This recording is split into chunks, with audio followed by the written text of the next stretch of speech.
Violet here, second generation homeschooling mom of 3. I have an 8-year-old, a 5-year-old, and an infant. Today I wanted to talk to you about handwriting. So first I'm going to show you a flip through of Zaner-Bloser, which is what we use. Then I'm going to talk a little bit about how to choose a handwriting curriculum. And then at the end I'm going to show you some of the things that my son's OT has had him do to improve his fine motor skills to get him ready for handwriting. So let's get into it.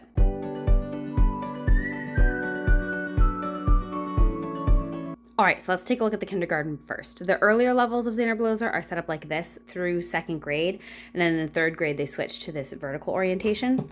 Same thing with the handwriting paper that goes along with it. It's laid out horizontally until 3rd grade, and then it's vertically. So the kindergarten book, here's the table of contents. It has these flashcards you can cut out if your learner still is not 100% on what all the letters are. It has some pretest activities to kind of gauge their fine motor skills. It has tips for posture when you're writing. These I didn't have I didn't have my daughter read these. She couldn't read when we did this book really yet. So I read these to her and demonstrated.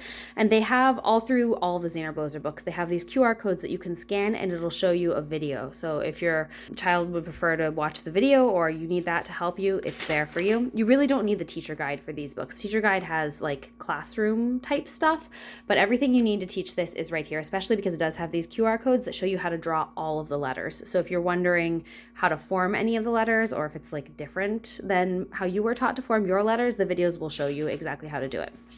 The kindergarten book also has these pre-handwriting stroke lessons where they practice all the strokes that you'll need to use to form all your letters.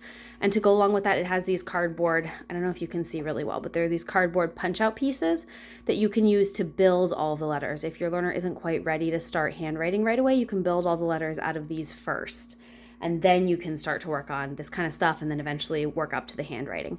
I don't know if my son is going to start this right away because he still is working on stuff with his OT for fine motor, but I am hoping that at some point during his kindergarten year, we can start this handwriting book. He so desperately wants to be able to write his own stories down, and he is doing it right now, just not with proper hand grip. So I'm just going to flip through a few of the pages in here so you can see how they're set up.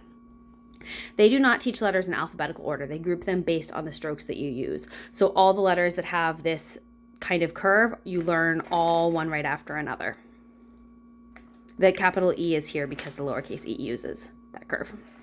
So that's how they set it up. Some programs will have you do it in alphabetical order. I prefer this program where they group them by stroke. I think that makes the most sense. At the end, there's another set of these if you lose them or mess them up. And then there's some wrap up stuff at the end to just have your child kind of practice handwriting. I didn't have my kids do these if they couldn't think of anything to write. So I would have my child, I'd read the prompt and have my child say something and then I'd write it for her to copy because she wasn't ready to just go straight to writing at this point, which is fine because the point of this is handwriting. We work on the composition stuff separately. And then there's a little post test here, your name and then all the letters you know. And then back here is a record if you need that. Oops. If you need this for your records, you can check off as you do them, whether your child needs improvement or shows mastery. And then at the end, you can see the stroke order for all of the letters. So in 2nd grade, you can choose whether you want to just do manuscript all year or if you want to jump straight into cursive. And I say straight into cursive, but they actually review manuscript at the beginning and then go into cursive. But in 3rd grade, you start cursive. So after 2nd grade, your child should be good on manuscript and be ready for cursive. So this is a cursive book. It does review a little bit of manuscript just in case this is your child's first exposure to cursive. But it's set up very similarly to the other Zaner-Bloser book, but you can see the lines are a lot smaller. You still have these QR codes for the videos. For cursive, they introduce spacing and slant and all of that. And then they still have show you the stroke order and trace the letters and then have you write them on your own. Just more practice, smaller lines with each level. And then this is the stroke order guide at the back of this book.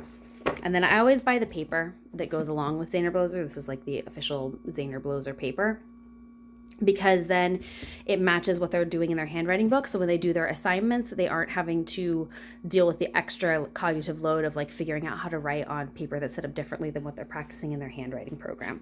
I just think that's a little bit easier for everybody. If in each subject they're only working on or they're focusing on whatever I'm trying to teach them in that subject. So for handwriting, they're focusing on making really nice handwriting. For spelling, I still want them to make nice handwriting, but the focus there is more on, did you spell the words correctly? And so I want to make it as easy as possible for them to do that without having to worry about how their handwriting is looking, if that makes sense. So I do buy the paper that goes with the Zaner-Bloser. So now let's talk about how to choose a handwriting program. I knew I wanted a continuous stroke handwriting program, which if you don't know what that is, we'll pause and discuss that briefly. So there's kind of two kinds of manuscript writing programs, the so-called ball and stick handwriting, and then continuous stroke handwriting. And I've seen a lot of italic programs refer to any non-italic handwriting as ball and stick, and that is not, I don't think that's 100% accurate. So ball and stick in its like purest form is where your child will pick up their pen 8,000 times while they're drawing the letters. So for example, to draw a D in a ball and stick format, your child would learn to draw the ball and then the stick and pick up their pen in between. Whereas in a continuous stroke method like Zaner-Bloser, you draw the ball and then you go up into the stick and you do not pick up your pencil.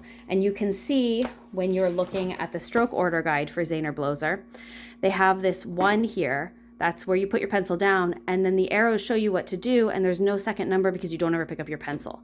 So in F, for example, there's a 1 and a 2 because you're going to draw, obviously, the top part of the F, and then you have to pick up your pencil to do the line across. But you can see in most of these letters, there's only one stroke. M is another good one to look at. So in a ball and stick method of writing, you would pick up your pencil every time you needed to make another curve, and that just takes forever. Whereas continuous stroke, you just leave your pencil down and write it. That being said, I knew I wanted a continuous stroke program. I don't really think ball and stick, like true ball and stick where you pick up your pencil a ton, really exists anymore. When I was looking, every homeschooling handwriting program was continuous stroke. So the conclusion that I came to after doing a bunch of research and looking into a bunch of different handwriting programs is that it really doesn't matter which handwriting program you use. The methodology that underlies all of them seems to be pretty much the same.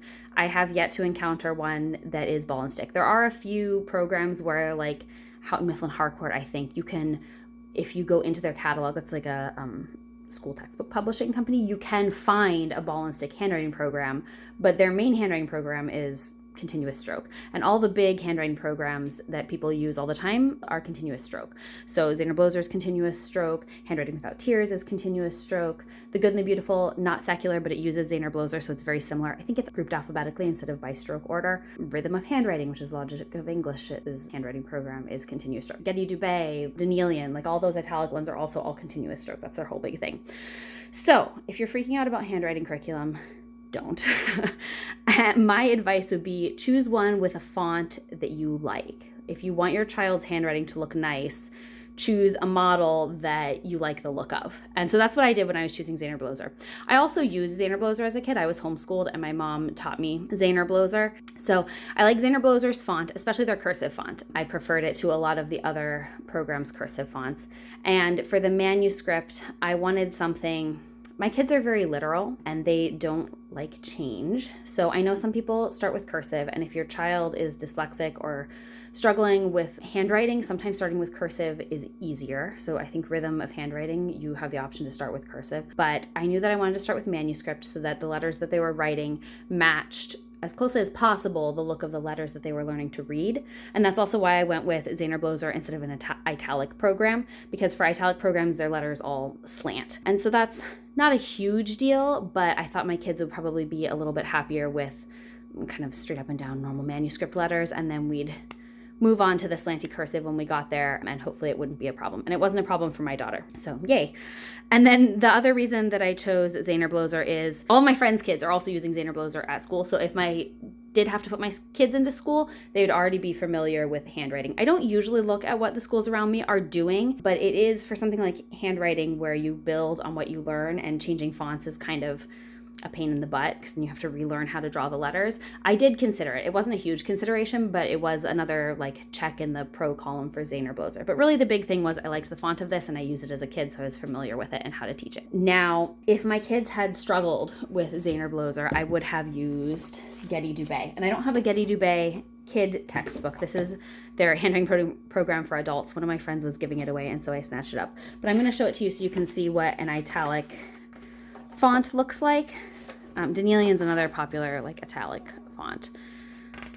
And so when I say italic font, what I mean is that their manuscript font slants. That's kind of just the basic definition. Oh, so let me show you the alphabet. So the slant for Getty-Dubay is very slight. They make the transition to cursive easier for some kids because some of their letters have tails already. Like the T is curved, the Y is curved, as opposed to the manuscript like very straight Y. So that could be a consideration for some kids. And then for Getty-Dubay, the cursive is literally just joining the italic letters you've already learned together. So if my kids struggled with handwriting, I would have considered switching to this. But honestly, if your kid is really struggling with handwriting, you probably need to seek an OT evaluation. Like that's the biggest thing that has helped my son with all of his he's not really handwriting yet, but with all of his fine motor stuff, it is unlikely that I would have been able to meet all of his needs without the support of his OT. So now I'm going to show you some of the things that his OT recommended for his fine motor development so that he could get ready for handwriting. So my little disclaimer for this part is that these are things that my son's OT recommended to me specifically for him after working with him for several months and observing his issues. One of the big issues that he had when he started OT is that he wasn't able to isolate his fingers. So he did everything with a fist grip because he physically could not put just 2 of his fingers down. And you have to be able to do this in order to do the tripod grasp. So they worked a lot on muscle strengthening and things like that. One of the things they used a lot is something called TheraPutty. It comes in different strengths and helps strengthen hand muscles. And they would hide things in it, and you can simulate it with Play-Doh at home pretty easily. So they would like hide beads and little figurines and stuff, and then they'd search for them with their fingers and then also sometimes with tweezers. Another thing that my son's OT recommended was clothespin tasks. So any activity that you can come up with clothespins, there's like a ton on Pinterest. The basic one that we do is I have an art wall for my kids that is just string and clothespins, and when they want to save a piece of art, they have to put it on the art wall, and so they have to put it up with the clothespins. So my son was not interested in any clothespin games beyond that. He scoffed at all of my other clothespin games. Another good one for him was Legos because they're kind of small, and these are kind of the chunkier ones, but the really little ones you have to work to put together, and that helps him kind of start to isolate those fingers, especially for the really small one. You just can't use all your fingers. They also use these snap beads a lot at OT, and then I bought some for him to use as well because this, again, the motion of putting them together is, you can try to do it with the fist, but it's very awkward. And so it helps once his hand strength was at a point where he was capable of doing this tripod grasp. This helped kind of make it more natural and kind of helped him put it into his muscle memory a little bit more solidly. And then the last kind of writing tools portion is my son is now at a point where he can use the tripod grasp, but he finds it much easier if he's using a fat instrument that is too short for him to do his fist grasp. So like this piece of chalk, he would draw in his fist, but this one that I've broken in half, it's uncomfortable now for him to grip it in his fist. And so he will use his tripod grasp and hold it. I mean, my hand is bigger than his, but he'll hold it in his nice tripod grasp and do stuff with it. So we've been using this chalk and then also these fat crayons that I've broken in half for the same reason. And we've been doing our creative form drawing with both the chalk outside and then the fat crayons on paper to kind of work on those fine motor skills in a fun way. So I hope you found this helpful. I will link everything in the description box below. I am an Amazon affiliate, so if you click on an Amazon link and make a purchase, I do receive a small commission. Let me know if you have any questions. Thanks for watching.